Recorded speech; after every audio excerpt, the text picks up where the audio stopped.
Olá, pessoal. Eu sou o Renato Augusto e estamos transmitindo esse encontro pela TV Câmara Botucatu, canal 61.3 da Rede Aberta, canal 4 da NET e pelo Facebook da Câmara Municipal de Botucatu. No dia 3 de dezembro de 2019, foi sancionada a Lei número 6.125, que instituiu a Semana Municipal do Direito na Escola. Seria mais um decreto, não fosse o fato desse ser criado a partir de um projeto de lei de iniciativa popular. O decreto versa sobre unir escolas e profissionais ligados à ciência do direito para discutir temas ligados a direitos e deveres do cidadão, sempre na segunda semana de agosto, que coincide com a data de comemoração do Dia do Estudante e o Dia do Advogado.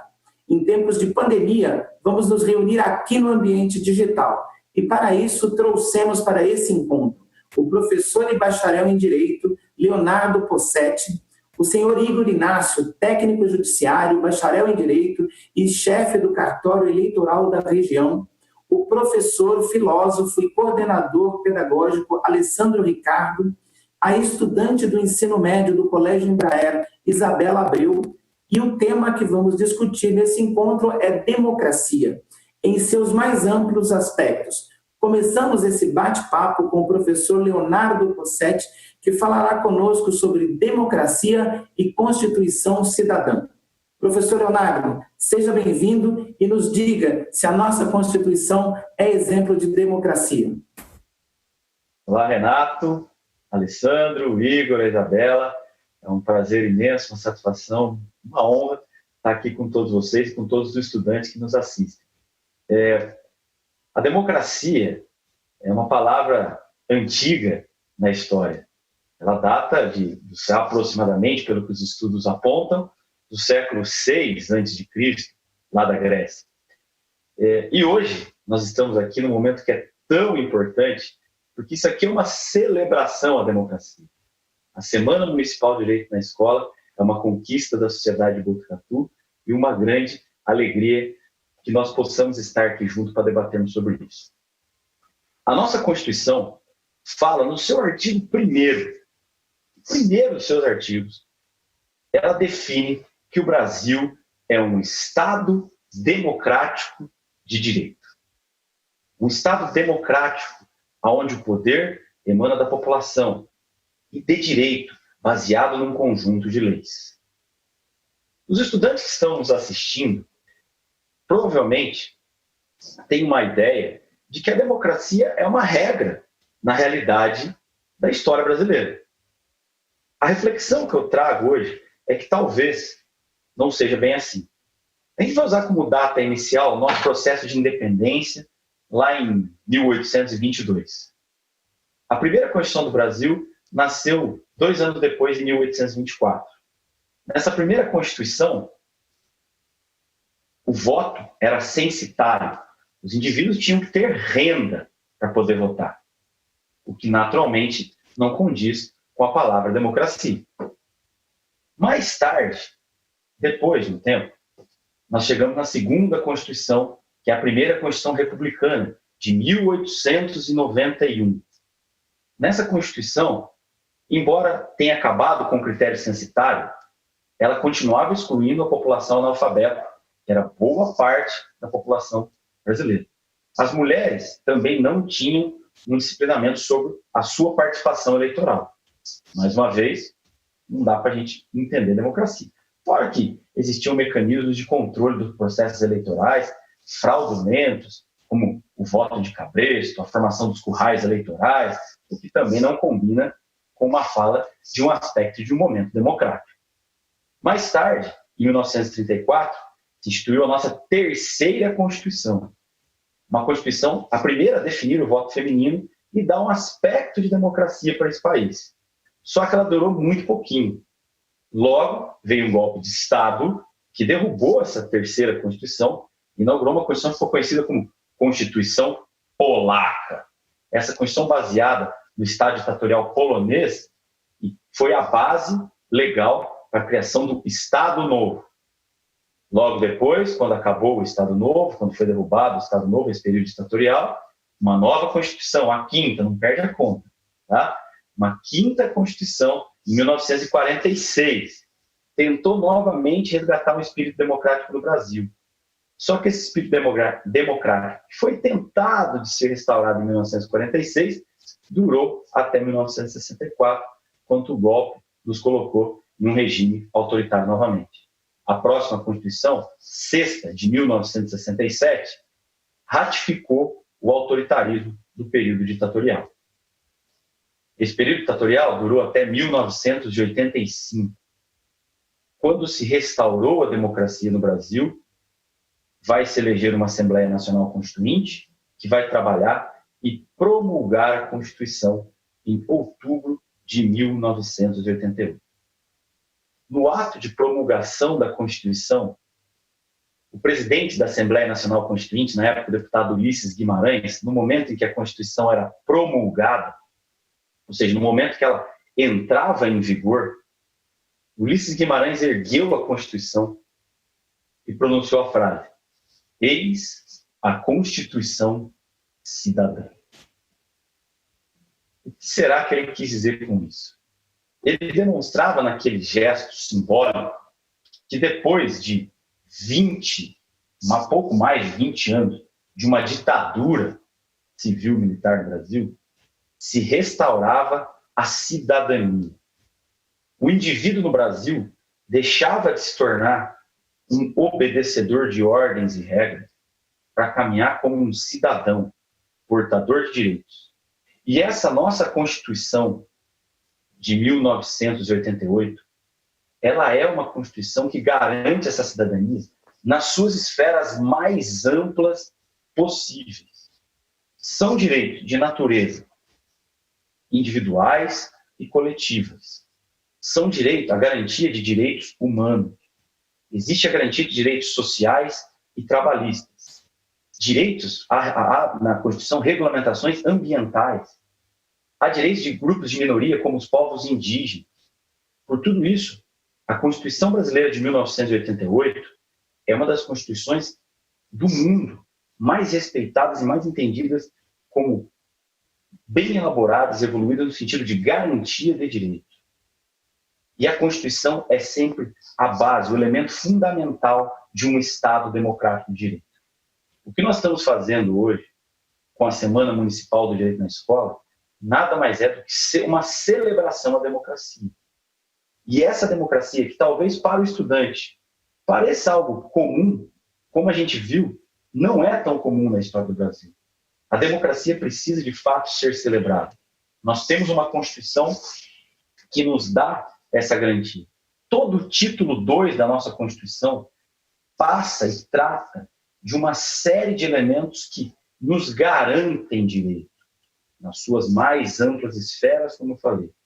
Então, viver num Estado democrático é um privilégio que não se gozou sempre na história do Brasil e não se goza em todos os países do mundo. Viver no Estado democrático é um grande privilégio. E celebrar o direito é celebrar a democracia. O direito, através da regulamentação das instituições de leis, é uma das bases fundamentais para a constituição de um Estado democrático, que, como a nossa Constituição diz no seu primeiro artigo, certo? Define o Brasil como Estado democrático de direito. Por isso, a importância dessa Semana Municipal. E por isso a importância de nós, todos nós, sociedade brasileira como um todo, em especial os estudantes que nos ouvem, celebrarmos a nossa Constituição. É ela que é o elemento fundamental na construção e na constituição do nosso Estado democrático.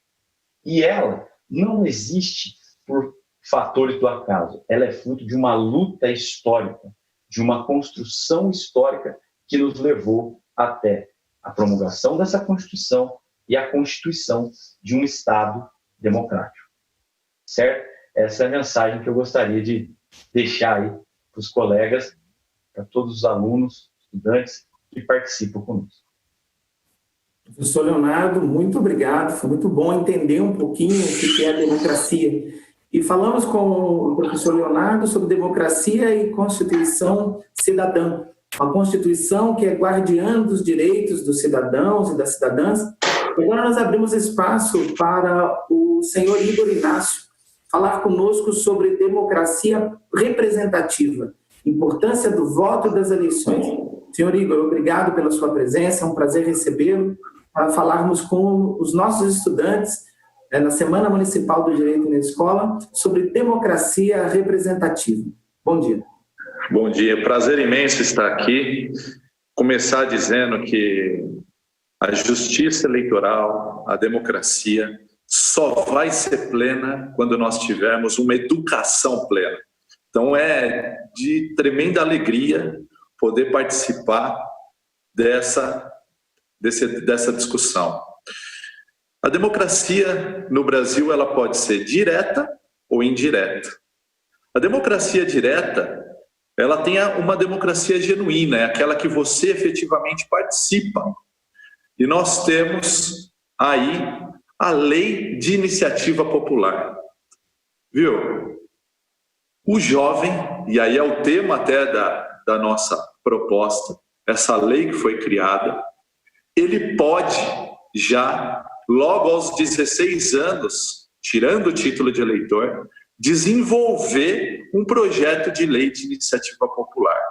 Nem sair candidato ele pode ainda, porque o primeiro cargo que você pode exercer é de vereador aos 18, mas com 16 anos você pode plenamente, a mais genuína das formas de você exercer a sua democracia.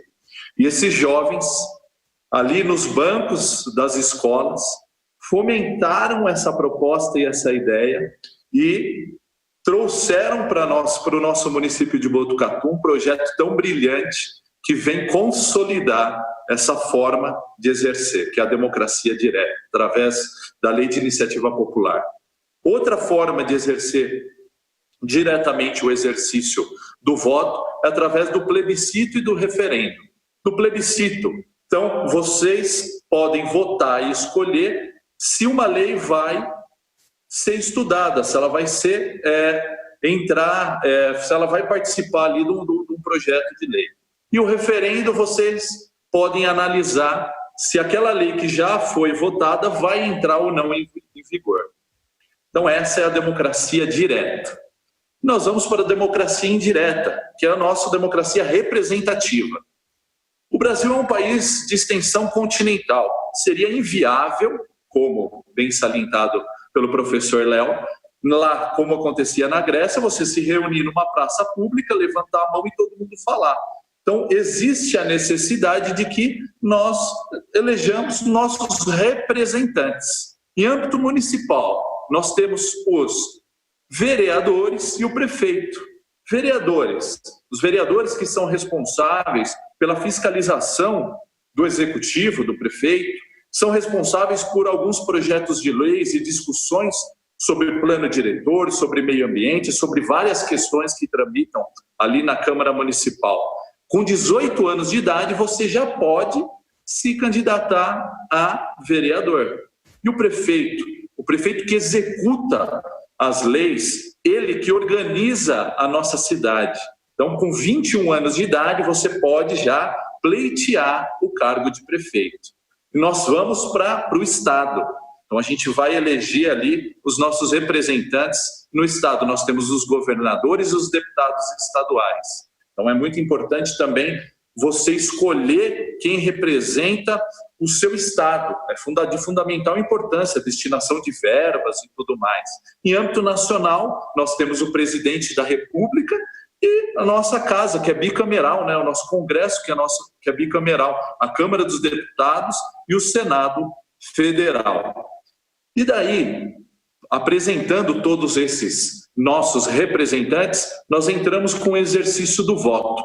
Você, jovem, a partir dos 16 anos de idade, já pode fazer a diferença no seu país. Você já pode escolher quem serão os seus representantes. E é de fundamental importância a escolha. E não basta ir lá e apertar o botãozinho verde da urna, não.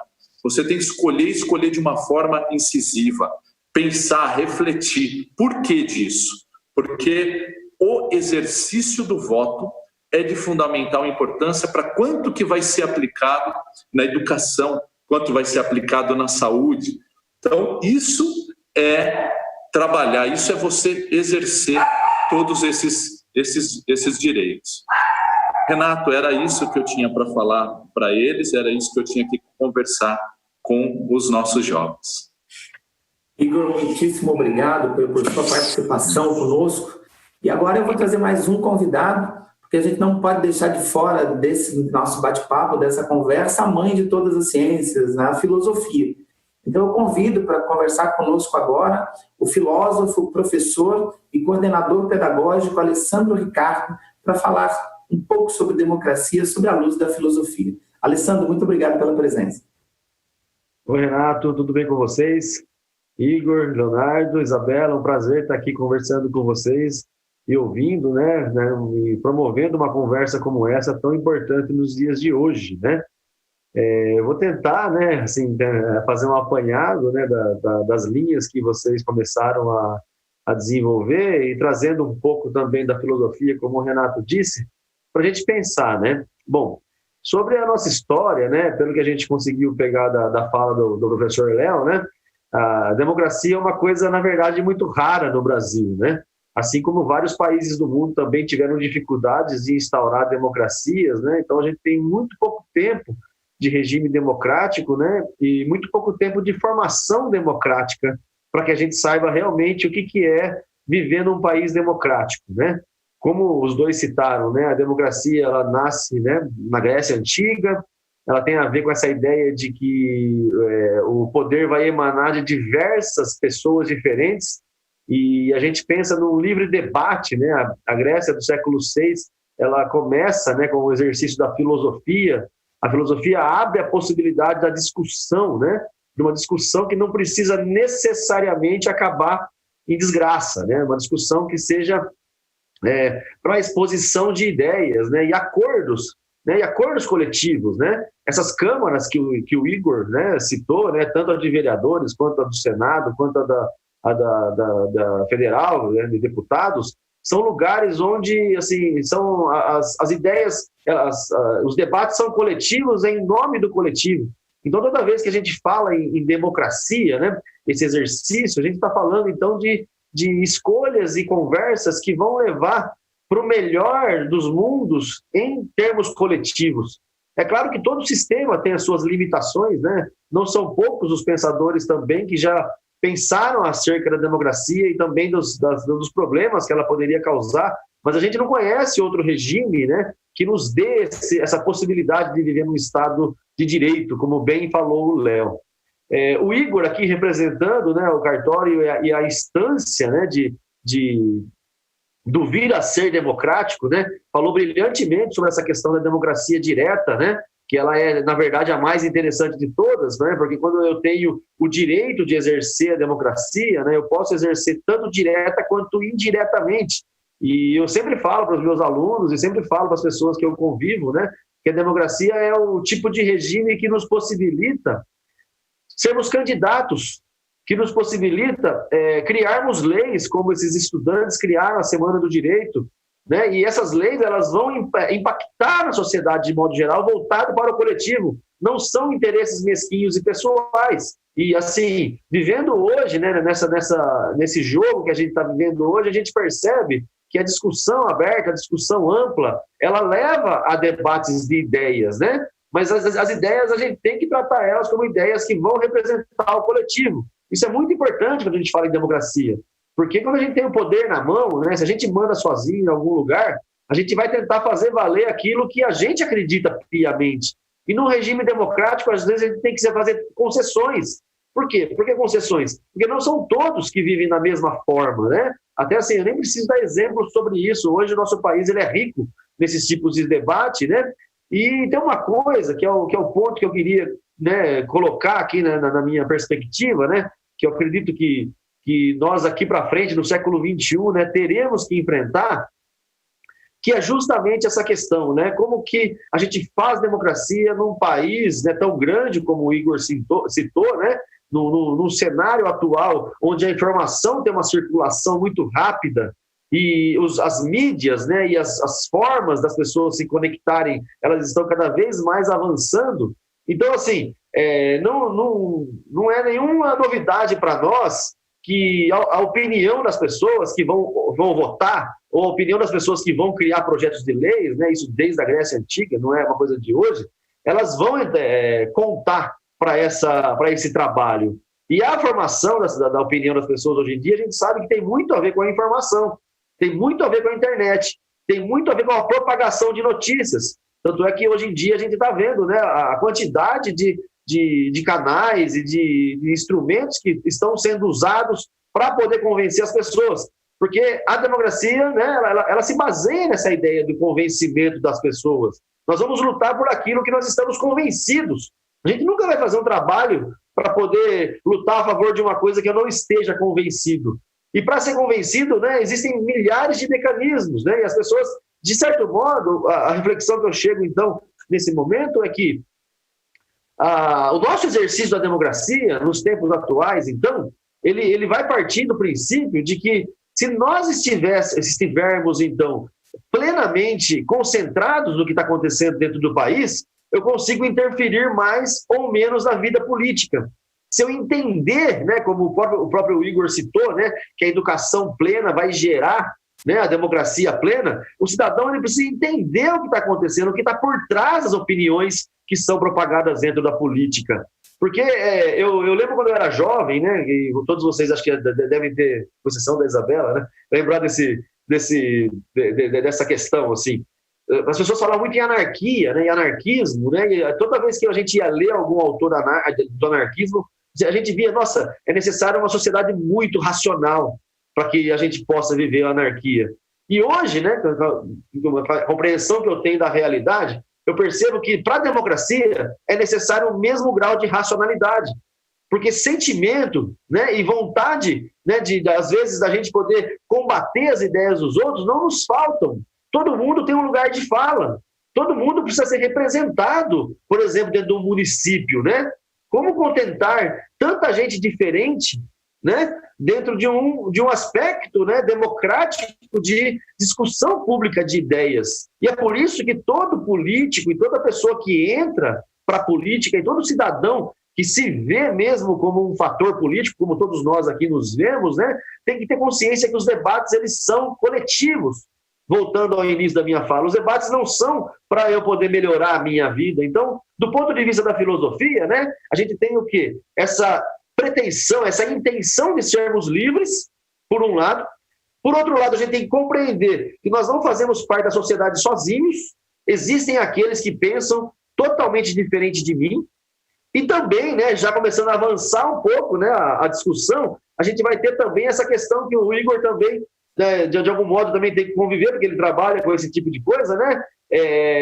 Existem também questões que não vão ser totalmente resolvidas num regime democrático. Por quê? Porque justamente se a gente tentar resolver por um viés, né, por apenas um lado da moeda, a gente vai deixar tantas outras pessoas desamparadas. Então, assim, é necessário, né, um olhar para dentro, né, a filosofia nos oferece isso, é necessário paciência, ao mesmo tempo que é necessário ação dentro da democracia. Nós temos que nos ver como cidadãos, pessoas agentes da mudança, pessoas que podemos mudar a realidade e, ao mesmo tempo, em alguns casos também conseguirmos, não, mas isso foi escolha da maioria. Então, isso é muito importante para nós, né, porque a gente viu nos últimos pleitos eleitorais pessoas revoltadas depois do final da eleição. Mas veja bem, depois do final da eleição foi decidido pelo coletivo. Isso é muito importante, que nós tenhamos essa forma de viver, né, daqui para frente, uma democracia mais avançada. Eu acredito que nós estamos rumando, talvez, para uma melhoria, né, apesar de a gente estar vivendo momentos que são difíceis. E eu acredito, então, e gostaria de deixar para vocês aqui esse voto, né, de reflexão nesse sentido. É importante que a gente saiba direito o que a gente defende, é importante a gente ter paciência para debater com os outros e nem sempre, né, a gente vai conseguir, né, a nossa ideia emplacar. Então, parabenizo a Isabela pela iniciativa, parabenizo vocês por essa iniciativa também dentro do debate, tá? São projetos de lei de iniciativa popular como esses que podem representar o que nós chamamos, então, de democracia direta, como o Igor falou. Não tem nada mais avançado do que isso. Muito obrigado, Renato, muito obrigado a vocês. Gente, muitíssimo obrigado, viu, professor Alessandro?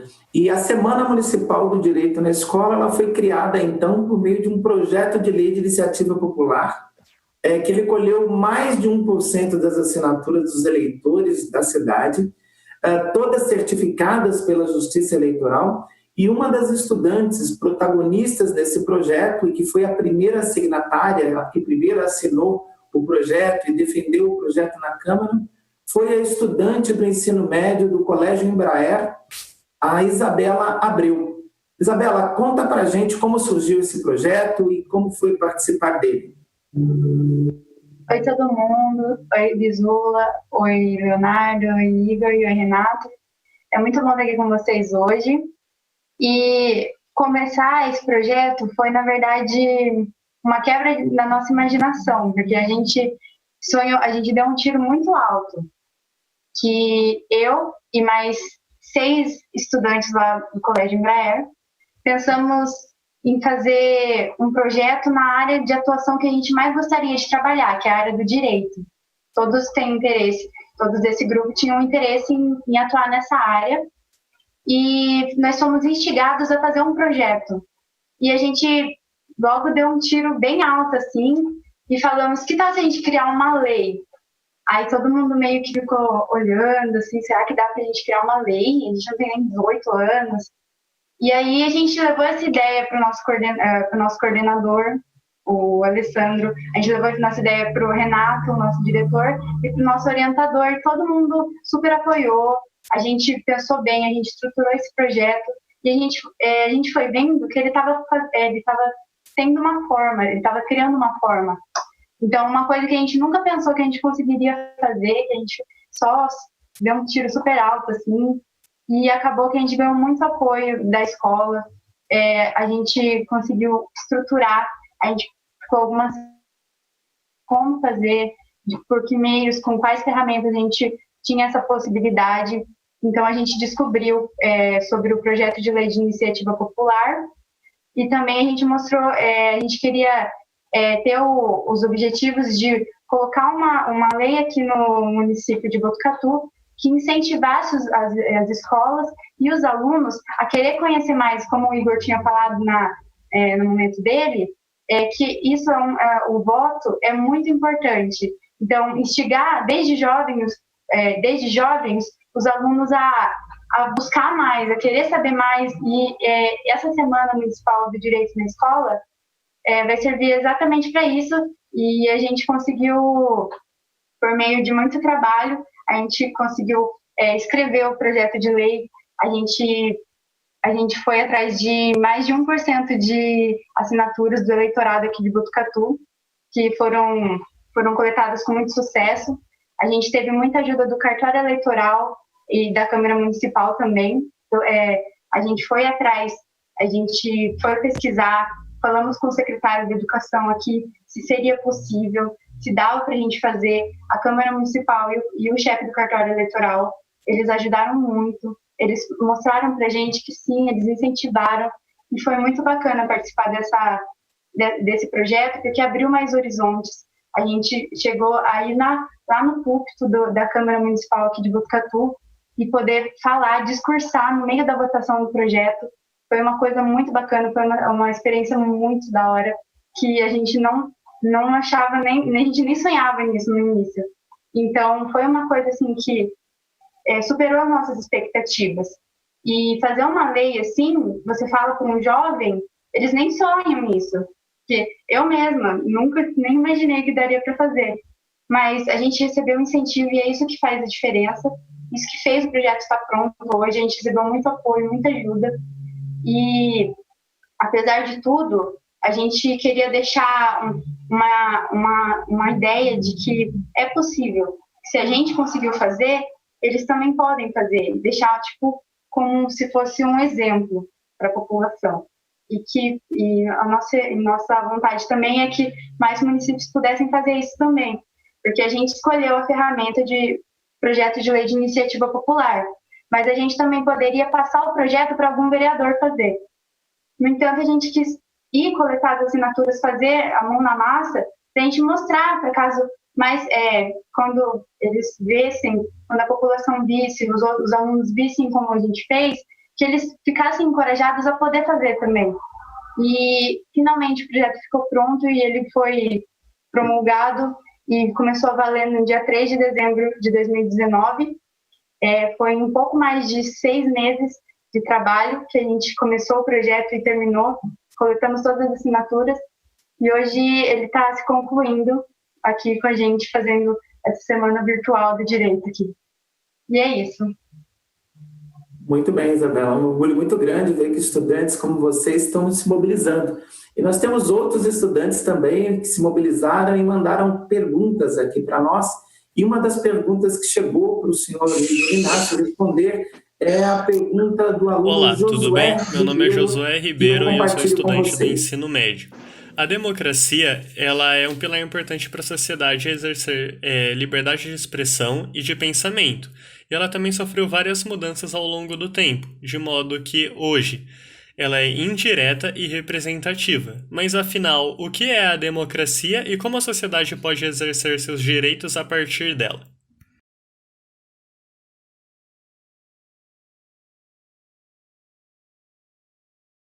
Igor, com você. Excelente pergunta, Renato. O Josué formulou com propriedade. Primeiro, a democracia é o governo do povo e para o povo, né? Esse é o propósito máximo da democracia. E como que nós podemos exercê-la? Eu fiquei admirado quando eu tive notícia que os jovens iriam elaborar um projeto de lei de iniciativa popular. Eles que ainda nem tinham votado, nos seus 16 anos de idade, a eleição nem tinha começado ainda a surgir, nem tinham oportunidade de votar e já surgiram com essa ideia. A proposta, então, é que os jovens sejam agentes transformadores da sociedade. Essa é a ideia, essa é a proposta. Então, como que eles vão poder fazer para exercer esse direito? Como que eles exercem a democracia? O direito do exercício do voto, fazendo valer ali a sua opinião, a sua ideia. Você, dentro da sua escola, você pode agir democraticamente, conversar com seus professores sobre a aula, conversar com seus professores sobre a ementa que está sendo ministrada, organizar ali as atividades, criar um ambiente escolar o mais agradável possível e o democrático possível, criar grêmios estudantis, fomentar essa política, essa democracia ali dentro da escola, eleger pessoas ali. Então essa é a ideia, essa é a proposta, essa é o contexto que nós devemos seguir e agir. E para que isso aconteça, vocês têm que acreditar que é possível essas mudanças, como um exemplo que foi dado aqui de jovens que tomaram a frente, que não somente nem tinham votado, né, mas foram lá, deram a cara a tapa, porque foi um projeto gigantesco, coletaram todas essas assinaturas, dialogaram, ajudaram a redigir o projeto de lei e ali defenderam essa ideia e apresentaram essa proposta. Era isso que eu tinha para dizer, Renato. Muito obrigado, Igor. Tem mais uma pergunta aqui que chegou para nós, uma pergunta enviada pela Letícia de Cássia. A Letícia mandou uma pergunta que eu passo para vocês agora e o professor Leonardo Posetti, interessado aí. Vamos acompanhar a pergunta da estudante Letícia. A liberdade de expressão é um dos pilares da nossa democracia. Porém, hoje, ela está sendo usada como justificativa de grupos extremistas para legitimar manifestações inconstitucionais, como a questão do AI-5. A minha pergunta é: qual é o perigo quando há confusão entre liberdade de expressão, ou seja, a livre manifestação de pensamento, e o discurso de ódio?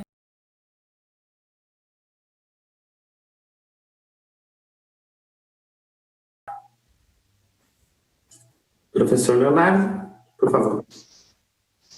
Legal.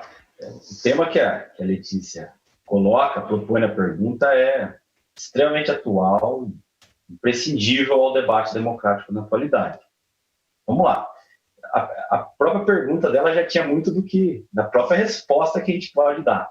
Tá? Em primeiro lugar, a liberdade de expressão é, de fato, um elemento essencial para a Constituição do Estado Democrático de Direito. No nosso caso, a nossa Constituição de 1988, tem como talvez o coração dessa nossa Constituição é o artigo 5º dela, onde ele fala dos direitos e garantias fundamentais que eu já citei lá na primeira fala. Nesse artigo 5º, no inciso 4, ele já propõe a ideia da liberdade de expressão como pilar fundamental da nossa democracia. Mais tarde, no inciso 9º, de novo, ela reforça essa mesma condição da liberdade de expressão artística, intelectual, de posicionamento política, religiosa e tudo mais. Então, é isso. Liberdade de expressão é, sim, um elemento fundamental e essencial e pilar de uma sociedade que se propõe ser democrática como a nossa. Ok, isso é verdade. A questão é que a liberdade de expressão não pode ser usada como pretexto para o cometimento de crimes no Estado democrático. Ser livre para se expressar é uma coisa. Agora, o direito básico da liberdade de expressão não nos dá autonomia para o cometimento de crime, certo? Vou citar um exemplo. O meu direito a me expressar, não, que é um direito constitucional e pilar democrático, não me dá o direito de eu ser racista, porque racismo é crime. Não dá o direito de eu imputar a alguém que eu eventualmente não goste um fato criminoso, porque calúnia, injúria, difamação são crimes. Embora eu seja livre para falar o que eu quero, eu não sou livre para o cometimento de crimes. A Letícia usa o exemplo, né, do AI-5. O AI-5, que foi o ato institucional promulgado durante o governo Costa e Silva, lá em 1968, é considerado pela imensa parte dos historiadores que se debruçam a estudar a ditadura civil-militar no Brasil, como o mais severo ato praticado durante a ditadura. Implantou censura prévia, acabou com direitos e garantias constitucionais como habeas corpus, autorizou o presidente a fechar o Congresso, a cassação de direitos políticos por até 10 anos. Foi considerado, então, o momento mais crítico e grave da nossa história democrática. Defender uma ação dessa é defender a extinção da própria democracia. Então, não, uma manifestação que defenda dessa forma, ela é por si só inconstitucional. A própria Letícia usou essa expressão, certo? Defender um elemento que é contrário à Constituição, defender um elemento que é contrário à democracia, é, por natureza, inconstitucional e antidemocrático. Então, ressalta a todos, a liberdade de expressão existe e ela é pilar fundamental da democracia. Só que ela não garante, ela não é uma carta branca para o cometimento de crimes que sejam contra a honra de uma pessoa específica, que seja contra um grupo específico, no caso do discurso de ódio, contra setores da sociedade, né? E nem mesmo contra a Constituição do próprio Estado Democrático de Direito. É isso. Muito obrigado. Bom, o bate-papo está muito bom. Eu quero fazer um agradecimento especial a cada um de vocês que participou aqui conosco, o professor Alessandro Ricardo, o professor Leonardo, ao Igor Inácio, a Isabela, por esse momento de nós podemos conversar um pouquinho sobre a ciência do direito e especificamente sobre democracia. Então, nós ficamos por aqui, com um agradecimento especial a todos que estão nos acompanhando. Esperamos voltar em breve para um novo bate-papo. Então, um grande abraço a todos vocês que nos acompanharam pela TV Câmara Botucatu, canal 61.3 da Rede Aberta, canal 4 da NET e também pela fanpage do Facebook da Câmara Municipal de Botucatu. Até uma próxima oportunidade. Um grande abraço a todos.